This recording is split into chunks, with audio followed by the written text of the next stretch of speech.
Welcome back to my channel Mrunal रेसिपीजमध्ये तुमच्या सगळ्यांचं स्वागत आहे। आज आपण बनवणार आहोत मॅगी चायनीज भेळ। त्यासाठी सगळ्यात आधी इथे मी पाणी बॉईल करून घेतलेलं आहे। मी 3 कप पाणी इथे ॲड करून घेतलेलं आहे कढईमध्ये। पाणी बॉईल झाल्यानंतर आपण त्याच्यामध्ये आपली मॅगी जी आहे ती बॉईल करून घ्यायची आहे। आता इथे आपण पाणी ॲड करून झालेलं आहे।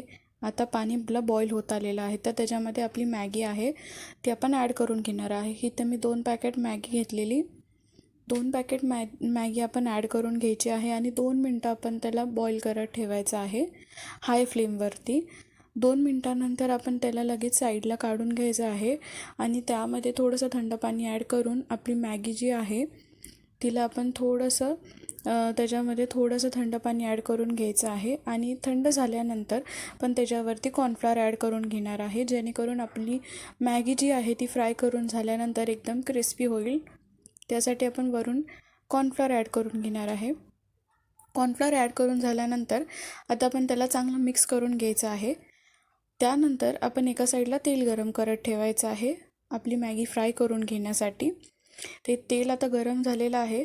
ह्याच्यामध्ये आता आपण आपली मॅगी आहे ती ॲड करून घेणार आहे आणि आपल्याला मॅगी तोपर्यंत फ्राय करून घ्यायची आहे जोपर्यंत त्याला गोल्डन कलर येत नाही तोपर्यंत।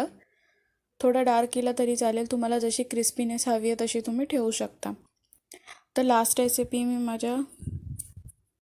माझ्या चॅनलवरती शेवभाजीची टाकलेली, तर तुम्हाला ती रेसिपी कशी वाटली जाऊन नक्की चेक करा आणि कमेंट करून सांगा। त्याची लिंक मी खाली डिस्क्रिप्शन बॉक्समध्ये ॲड करेन।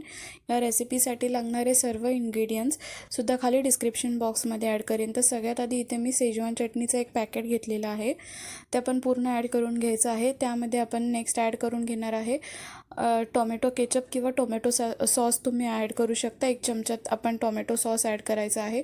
त्यानंतर आपण 1 चमचा सोया सॉस ॲड करून घ्यायचा आहे आणि हे सगळं मिक्स करून घ्यायचं आहे।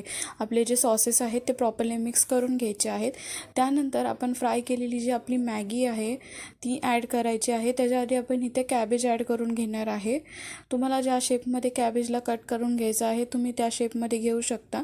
आणि आता आपण त्याच्यामध्ये ॲड करून घेणार आहे वरून आपली जे मॅगी फ्राय केलेली आहे ती आपण ॲड करून घेणार आहे आणि असं छान असं मिक्स करून घ्यायचं आहे।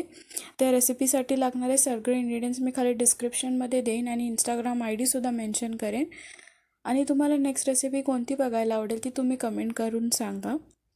तर ऑलमोस्ट आपली भेळ जी आहे ती आता रेडी होत आलेली आहे आणि ही खूप इझी रेसिपी आहे, जास्त टाईम लागत नाही। जशी आपली नूडल्सवाली भेळ लागते तशी सेम ही पण भेळ लागते। तर नक्की ट्राय करा आणि कमेंट सेक्शनमध्ये सांगा की तुम्हाला रेसिपी कशी वाटली। And thank you so much for watching.